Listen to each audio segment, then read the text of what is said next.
आप सभी का बहुत बहुत स्वागत है आज आरबीआई के एक बेहतरीन स्कीम के लिए। इसका नाम है रिटेल डायरेक्ट स्कीम। आज के हम इस महत्वपूर्ण सेशन में हमारे महत्वपूर्ण पलों का उपयोग करते हुए आज का सेशन अटेंड करेंगे, जो हमें सिखाएगा direct investment in government scheme. Direct investment in government scheme. चलिए स्टार्ट करते हैं कि रिजर्व बैंक ऑफ इंडिया की एक बहुत ही महत्वाकांक्षी स्कीम है जिसको कहते हैं retail direct scheme. Retail direct scheme.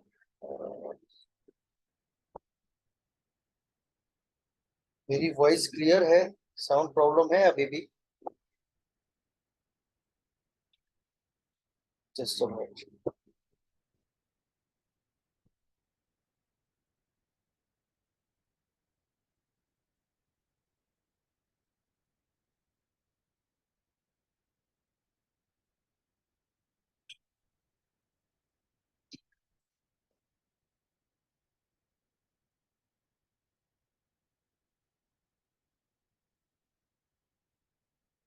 तो रिजर्व बैंक ऑफ इंडिया की बहुत ही महत्वाकांक्षी स्कीम है रिटेल डायरेक्ट स्कीम, है ना। ये डायरेक्ट इन्वेस्टमेंट के लिए स्कीम लागू की गई है। अभी मेरी वॉइस क्लियर है सभी के लिए? सर आ रही है। ओके ओके ओके, तो अब अपन सेशन को स्टार्ट कर सकते हैं फिर, है ना। चलिए तो देखते हैं कि रिटेल डायरेक्ट स्कीम में क्या है। तो रिटेल डायरेक्ट स्कीम जो है वो एक पार्ट है कंटिन्यू एफर्ट्स का, जिससे कि आरबीआई के तहत आरबीआई के एक गेटवे के द्वारा जो गवर्नमेंट सिक्योरिटीज हैं उनको मार्केट में उतारा जाए, है ना। उनको डायरेक्ट ऑनलाइन पोर्टल के जरिए उनमें इन्वेस्टमेंट किया जाए, है ना। तो as a part of continuing efforts to increase retail participation in government securities, the RBI Retail Direct Facility was announced in the Statement of Developmental and Regulatory Policies for improving ease of access by retail investors through online access to the government security market, both primary and secondary, along with the facility to open their gilt securities account gilt securities account retail direct with the RBI. तो जैसा कि मैंने बताया कि ये जो scheme है इसके तहत आरबीआई क्या चाहता है कि जो गवर्नमेंट की सिक्योरिटीज हैं उनको डायरेक्ट एक पोर्टल के सहारे इन्वेस्टर्स तक पहुंचाया जाए, चाहे वो प्राइमरी इन्वेस्टर्स हो चाहे वो सेकेंडरी इन्वेस्टर्स हो। इसके तहत इस फैसिलिटी को प्रोवाइड करने के लिए एक गिल्ट सिक्योरिटी अकाउंट्स भी ओपन कर सकते हैं, जिसको आरजीबी अकाउंट्स बोलते हैं, हमारे आरबीआई के साथ। इन pursuance of this announcement, the RBI retail direct scheme, which is one-stop solution to facilitate investment in government securities by individual investors, has been issued. The highlights of retail schemes are, बात वही है कि ये जो scheme है, तो retail direct scheme एक one stop solution है इन्वेस्टर्स को फैसिलिटेट करने के लिए कि वो अपना इन्वेस्टमेंट करें गवर्नमेंट सिक्योरिटीज में। अब वो इन्वेस्टर्स इंडिविजुअल्स भी हो सकते हैं और मल्टीपल इन्वेस्टर्स भी हो सकते हैं। तो उसकी हाइलाइट्स क्या है वो हम आगे चल के देखते हैं। Retail investors individual will have the facility to open and maintain retail direct gilt account with RBI। जो रिटेल इन्वेस्टर्स हैं उनके लिए ये फैसिलिटी दी गई है कि वो डायरेक्ट अपना एक अकाउंट आरबीआई के साथ मेंटेन कर सकते हैं, जिसको कहा जाएगा retail direct gilt account. RDG account कहते हैं जिसको, retail direct gilt account, RDG account with RBI। शायद बहुत सारे हमारे साथी होंगे जिनको ये बात पहली बार मालूम होगा कि RBI के साथ भी हम कोई अकाउंट ओपन कर सकते हैं, है ना। तो ये एक महत्वपूर्ण प्रश्न भी आपके लिए आगे बन सकता है कि ऐसा कौन सा अकाउंट है जो हम RBI के साथ डायरेक्ट ओपन कर सकते हैं। तो that is retail direct gilt account, RDG account. कई कई पेपर्स में तो करंट अफेयर्स भी आता है। RDG account can be opened through an online portal provided for the purpose of the scheme। जो RDG अकाउंट है उसको ऑनलाइन पोर्टल के तहत खोला जाता है इस पर्पस को पूरा करने के लिए। The online portal will also give the registered users of the following facilities: access to primary issuance of government securities, पहला। दूसरा, access to NDSOM, NDSOM। अब ये NDSOM क्या है? तो NDSOM जो है ये एक सेकेंडरी मार्केट है ना। NDSOM is RBI's screen based electronic order matching system, electronic order matching system for trading in government securities in secondary market, for trading in government securities. और इसको बोलते हैं negotiated dealing system, negotiated dealing system, order matching system, order matching system, negotiated dealing system, order matching system. तो एक हुआ primary issuance और एक हुआ secondary issuance. The scheme of the RBI Retail Direct has been formulated as the one-stop solution to facilitate in the investment in government securities by individual investors. Terminology related to the scheme: aggregator or receiving office means Clearing Corporation of India Limited or any other entity as may be approved by the RBI under the scheme.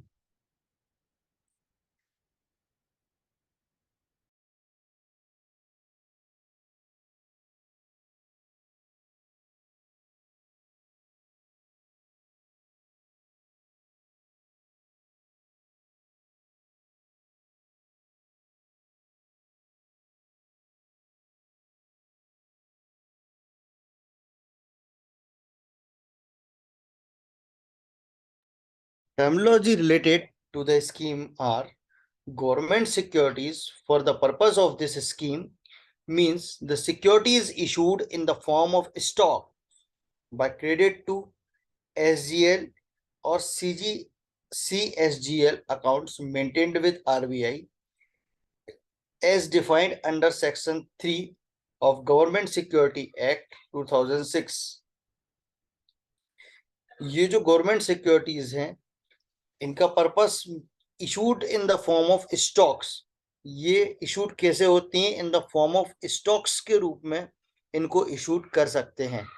और ये credit होती हैं SGL, जिसको बोलते हैं statutory general ledgers account maintain with RBI as defined under section 3। और इसको define किया गया है सेक्शन 3 में, गवर्नमेंट सिक्योरिटी एक्ट 2006 में। द गवर्नमेंट ऑफ इंडिया, इसका बहुत अच्छा एग्जाम्पल वो जो आया था ना मेहता जी वाला, एक मेहता के ऊपर मूवी बनी थी ना जिसमें वो शेयरिंग ट्रेडिंग करता है ना, उसमें बहुत सारा पैसा बनाता है। तो उसने क्या किया था, यही SGL के साथ गड़बड़ी करी थी, है ना, जब भी वो इतना पैसा बना पाया था। तो ये वही SGL है। The government of India treasury bills, government of India dated securities, sovereign gold bond and state development loans. So these are the terminology related to the schemes. OVD means officially valid document defined under RBI Know Your Customer KYC Direction 2016 as amended from time to time. Retail Direct Gilt Account RDG account means gilt account maintained in the book of RBI under this scheme. Retail Retail investors means individual, natural person. Retail investor retail investors कौन होगा यहाँ पर, individual या natural person. Request for quote mode means on screen negotiable system of RBI's NDSOM system or NDSOM platform. VFT means value free transfer of government securities. VFT means value free transfer of government securities as permitted by RBI wide notification dated 16th November 2018 as amended from time to time. Eligibility. Now ये तो terminology थी कि इसमें क्या क्या use हो सकता है, तो उसको हम क्या क्या पढ़ते हैं, क्या क्या बोलते हैं, बहुत जनरल सी बात थी. अब उसकी एलिजिबिलिटी क्या है, एलिजिबिलिटी देखते हैं. Retail investors defined under the scheme can register under the scheme and maintain a RDG account if they have following. अब रिटेल इन्वेस्टर्स ऐसा इन्वेस्टर्स हो सकता है जो कि एक नेचुरल इंडिविजुअल हो, है ना, और वो एक इस स्कीम के तहत उसने अपना एक RDG अकाउंट RBI के साथ मेंटेन किया हो. उसके साथ ही साथ उसके पास एक पैन नंबर हो, access to primary issuance of government securities हो, है ना, गवर्नमेंट सिक्योरिटीज को एक्सेस करने के उसके पास राइट्स हो. Any OVD for KYC purpose, KYC के लिए उसके पास ओवीडीज होना चाहिए. Valid email ID and mobile number, ये इतनी चीजें कम से कम चाहिए. दूसरी बात, ये एक रेसिडेंशियल और साथ साथ में नॉन रेसिडेंशियल भी हो सकता है. हमारा जो इन्वेस्टर्स है वो नॉन रेसिडेंशियल भी हो सकता है. उसके लिए भी एलिजिबिलिटी है कि वो गवर्नमेंट सिक्योरिटीज में इन्वेस्ट कर सके. It is under the FEMA Act 1999. RDG accounts can be opened singly or jointly with the retail investors who meets the eligibility criteria. जो RDG अकाउंट्स हैं वो सिंगली और ज्वाइंटली ओपन हो सकते हैं with retail investors who meets the eligibility criteria. अब देखते हैं कि क्या क्या प्रोसीजर है जिससे हम इसको फर्दर एक कह सकते हैं कि SOP, है ना. तो उसमें सबसे पहले रजिस्ट्रेशन होता है. तो investors can register on the online portal by filling up the online form. Online portal पर जाकर आपको अपने आप के लिए रजिस्टर करना है and use the OTP received on the registered mobile number and email ID to authenticate and submit the form. और फॉर्म भरने के बाद जैसे ही आप उसको सबमिट करेंगे तो OTP आएगा आपके मेल पर एंड मोबाइल पर.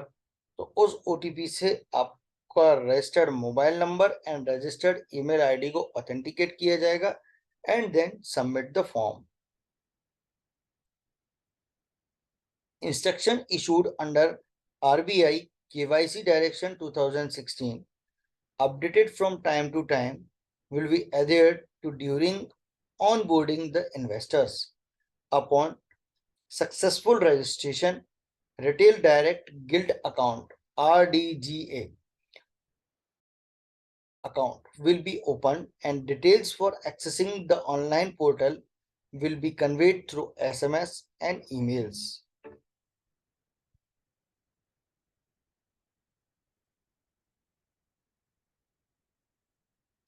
RDG accounts shall be available for primary market participation as well as secondary market transaction on NDSOM,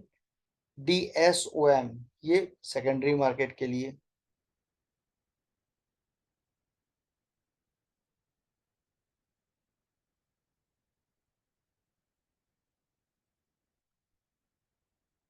Primary market participation and allotment of the security will be as per the non-competitive scheme for participation in primary auction of government securities and procedural guideline of SGB issuance.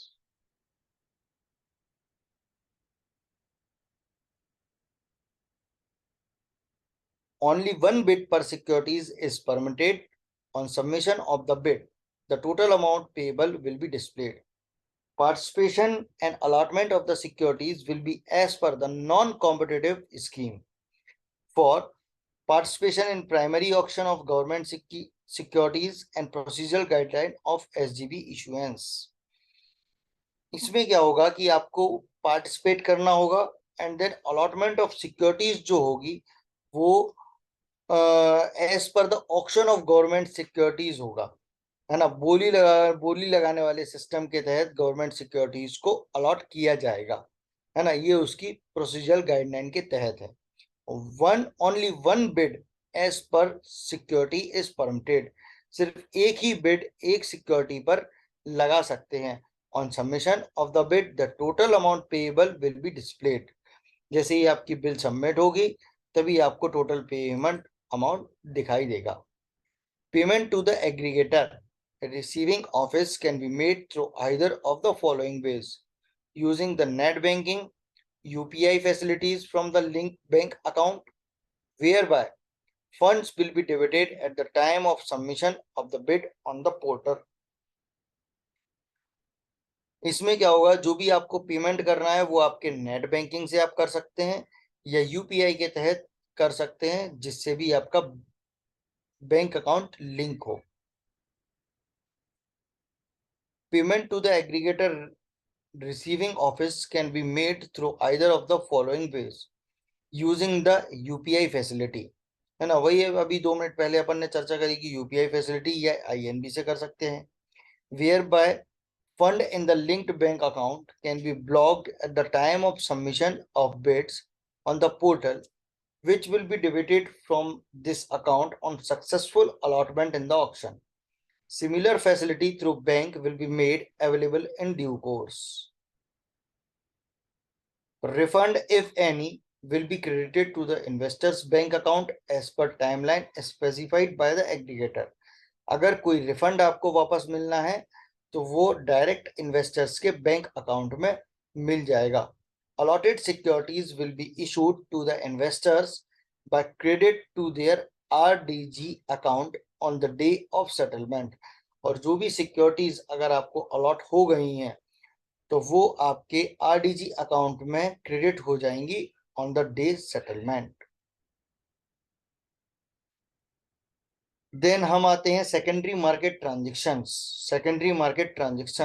NDSOM।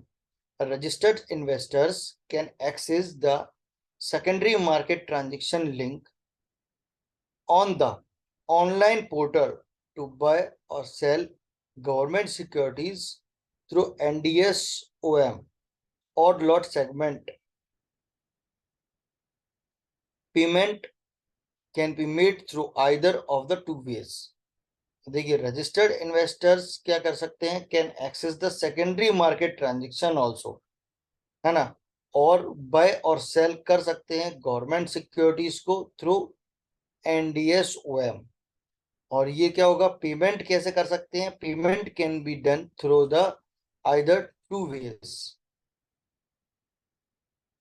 Before starting the trading hours or during the day, the investors should transfer fund to the designated account of CCIL, Clearing Corporation of NDSOM, and using net banking and UPI from the linked bank account.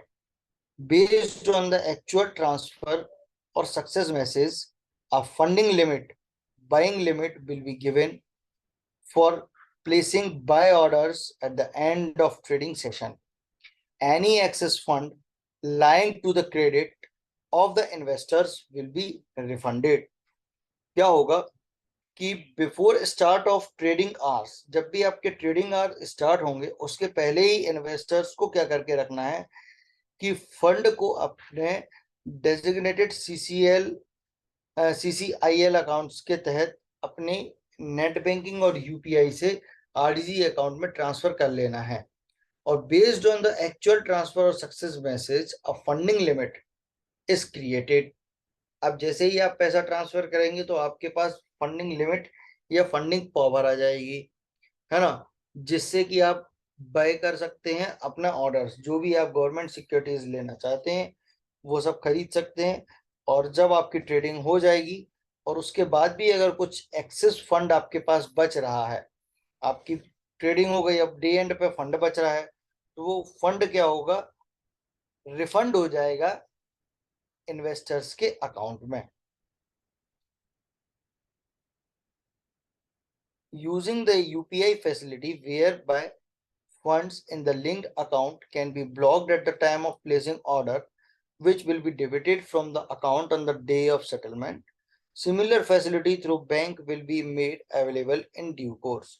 Security purchase will be credited to the RDG account on the day of settlement. अगर आपने कोई भी securities purchase करी है तो वो आपके RDG account में आ जाएंगी, और जो भी एक्सेस पैसा है वो आपके सेविंग या करंट अकाउंट जिसका भी यूज करके आपने यूपीआई फैसिलिटी के तहत पैसा जमा किया है वो वहां पर रिफंड भी हो जाएगा। देन सेकेंडरी मार्केट ट्रांजेक्शन में अगर हमको सेल करना है तो securities identified for sale will be blocked at the time of placing order till the settlement of trade. Funds from the sale transaction will be credited to the linked bank account on the day settlement. जब भी आप कोई अपनी securities को cell करना चाहते हैं तो सेल हो जाएगी, और जो फंड होगा वो लिंक्ड बैंक अकाउंट में डे एंड पर सेटल हो जाएगा।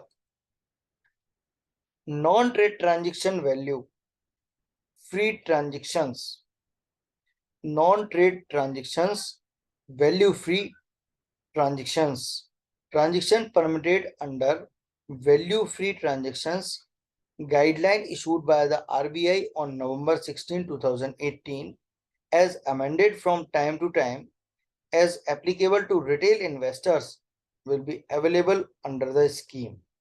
For such purpose, the investor should submit an application on online portal. Investor service.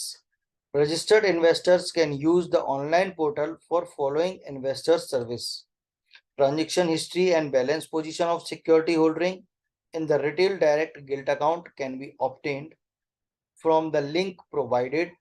All transaction alerts will be provided through emails and SMS. आपके account statement की जानकारी आप अपने जो भी बैलेंस है, जो आपकी सिक्योरिटीज हैं जो कि होल्ड करी है आपने अपने आरडीजी अकाउंट्स में, वो सारी की सारी जानकारी आपको ईमेल और एसएमएस के द्वारा भी मिलती रहेगी। उसके बाद नॉमिनेशन फैसिलिटी आती है कि इसमें नॉमिनेशन फैसिलिटी कर सकते हैं। Yes, the nomination form in the prescribed format duly signed can be filled up and uploaded. There can be a maximum of 2 nominees in the event of death of the registered investors. The security available in the RDG account can be transmitted to RDG account or any other government security account of the nominee on the submission of the death certificate and transmission form. तो इसमें भी same तरीके का nomination facility होता है जैसा हमारे accounts में होता है ना। और अगर किसी व्यक्ति की डेथ हो जाती है तो उस डेथ पर ये जो सिक्योरिटीज हैं वो नॉमिनी के आरडीजी अकाउंट में ट्रांसमिट हो जाएंगी, या फिर उनको सेल करके उनका अमाउंट जो है वो उसके अकाउंट में ट्रांसफर हो जाएगा। इसमें नोट करने वाली बात यह है कि इसमें मैक्सिमम ऑफ 2 नॉमिनी को आप रजिस्टर्स कर सकते हैं। Maximum of 2 nominee, there can be a maximum of 2 nominee. Securities held in the RDG account will be available for pledge और लीन। उनमें हम चार्जेस भी क्रिएट कर सकते हैं जो सिक्योरिटीज हेल्ड है हमारे आरडीजी अकाउंट में will be available for pledge और लीन। प्लेज और लीन हमारे चार्जेस हैं। Retail direct investors will have an online facility to gift government securities to other direct investors। इसमें एक फैसिलिटी है कि आपके पास जो भी गवर्नमेंट सिक्योरिटीज हैं आप उनको गिफ्ट भी कर सकते हैं। Any queries or grievances related to retail direct scheme can be raised on the portal which have handled or resolved public debt officer Mumbai RBI। Fees and charges: no fees will be charged for opening and maintaining retail direct gilt account with RBI। ये कितनी बेहतरीन चीज है कि no fee will be charged for opening retail direct gilt account with RBI। No fees will be charged for aggregator for submitting bids in the primary auction। Fee for payment gateway etc. as applicable will be borne by the registered investors। कितनी शानदार बात है कि कोई भी fees आपको नहीं लगनी। तो अब आप लोग भी ट्राई कर सकते हैं कि आप अपना retail direct gilt account RBI के साथ ओपन करें। अब ये हमने पूरा सेशन आज अटेंड किया रिटेल डायरेक्ट स्कीम का। इसका मैं जिस्ट आपको बता देता हूं कि इसका जिस्ट क्या है। ये एक सिक्योरिटीज अकाउंट है ना, गवर्नमेंट सिक्योरिटीज जिसमें बाय और सेल कर सकते हैं। सिंपल सी बात। जैसे हम एक सिक्योरिटी अकाउंट ओपन करते हैं ना, जैसे सपोज करें कि जीरोधा है, हाँ, शेर खान है, एसबीआई की बात करें तो एसबीआई सिक्योरिटीज है। तो इस तरीके से एंजल वन है ना। तो ये क्या है, सिक्योरिटीज अकाउंट है। तो इसी तरीके से आरबीआई का एक सिक्योरिटी अकाउंट है ना। तो रिटेल डायरेक्ट गिल्ट अकाउंट जिसको बोलते हैं, जहां पर गवर्नमेंट सिक्योरिटीज को आप बाय और सेल कर सकते हैं। उसकी कुछ एलिजिबिलिटी क्राइटेरियाज हैं, उस एलिजिबिलिटी क्राइटेरियाज को फॉलो करके आप एक अकाउंट ओपन कर सकते हैं। इस अकाउंट में फैसिलिटी रहेगी कि आपको गवर्नमेंट सिक्योरिटी खरीदना है तो पहले इसमें फंडिंग करिए आप अपने बचत खाते से या करंट अकाउंट से, है ना। कहीं से भी फंड लाके इसमें डालिए जिससे कि आप गवर्नमेंट सिक्योरिटीज को बाय कर सकें। गवर्नमेंट सिक्योरिटीज की जो बाइंग होगी वो बिड के तहत होगी, है ना। बिड के तहत गवर्नमेंट सिक्योरिटीज को ले सकते हैं, प्राइमरी और सेकेंडरी दोनों में। ठीक है। जैसे ही आप इसका परचेजिंग करते हैं और परचेजिंग आपकी कंप्लीट हो जाती है तो जो भी सिक्योरिटीज होगी वो आपके आरडीजी अकाउंट में आ जाएगी और जो भी एक्स्ट्रा फंड होगा वो आपके जो भी अकाउंट है, सेविंग अकाउंट या करेंट अकाउंट है, वहां पर वापस रिफंड हो जाएगा। इस पैसे को ट्रांसफर करने के लिए दो मोड दिए गए हैं। यूपीआई मोड दिया है एंड इंटरनेट बैंकिंग का मोड दिया गया है। इन दोनों से फंड को ट्रांसफर कर सकते हैं। देन अब आती है कि ये फंड ट्रांसफर हो सकता है, उसके बाद इसको सेल भी कर सकते हैं। सेल करने के लिए भी सेम फैसिलिटी है कि जब आप सिक्योरिटी को सेल करना चाहें तो आप उसको सेल कर सकते हैं और सेल करने में आरडीजीबी अकाउंट से वो सिक्योरिटी निकल जाएगी और ऑनलाइन पोर्टल पर चली जाएगी और जो फंड है उसको सेल करने का मिला वो डायरेक्ट डे एंड पर ट्रांसफर हो जाएगा आपके सेविंग अकाउंट या करंट अकाउंट में। नेक्स्ट आती है कि इसमें नॉमिनेशन फैसिलिटी। तो मैक्सिमम इसमें दो नॉमिनी को हम नॉमिनेट कर सकते हैं और ये प्रोसेस बिल्कुल सिंपल होगी, है ना। नॉमिनेशन को नॉमिनेट कर सकते हैं एंड देन जो भी व्यक्ति की अगर डेथ हो जाती है तो उसके जो भी आरटीजी अकाउंट्स में जो भी उनके गिल्ट अकाउंट में जो भी सिक्योरिटी होगी वो नॉमिनी के गिल्ट अकाउंट में आ जाएगी या फिर फंड के रूप में उसके सेविंग अकाउंट में डाल दी जाएगी। फीस एंड चार्जेस की बात करें तो यहाँ पर कोई भी फी या चार्जेस नहीं है, ये फ्री ऑफ कॉस्ट रहेगा, है ना। तो आई होप कि रिटेल डायरेक्ट स्कीम को आप समझ पाए होंगे। ये बिल्कुल रिटेल डायरेक्ट स्कीम को आप एक नाम दे सकते हैं कि it is equal to government securities scheme for buying और परचेजिंग गवर्नमेंट सिक्योरिटीज स्कीम। अगर हार के बाद भी आपके चेहरे की मुस्कुराहट कम नहीं हुई, अगर हार के बाद भी आपके चेहरे की मुस्कुराहट कम नहीं हुई, तो यह तय है कि आप एक बार फिर मैदान में उतरेंगे और जीतकर दिखाएंगे। इसी के साथ मैं अपने इस सेशन को अंतिम रूप देता हूं, और आप सभी लोगों से निवेदन करता हूं कि अभी एक सेशन और है, तो धैर्य बनाए रखें। और ये आपके लिए एक ब्रेक रहेगा, जब तक नेक्स्ट सेक्शन की लिंक नहीं आती आपके लिए ब्रेक है। आप अपने पर्सनल काम उसमें कर लीजिए, डिनर भी कर सकते हैं, जो भी आपके पर्सनल काम है। तो गुड नाइट, शुभ रात्रि आप सभी के लिए। कल मिलते हैं एक नए सेशन और नए टॉपिक के साथ।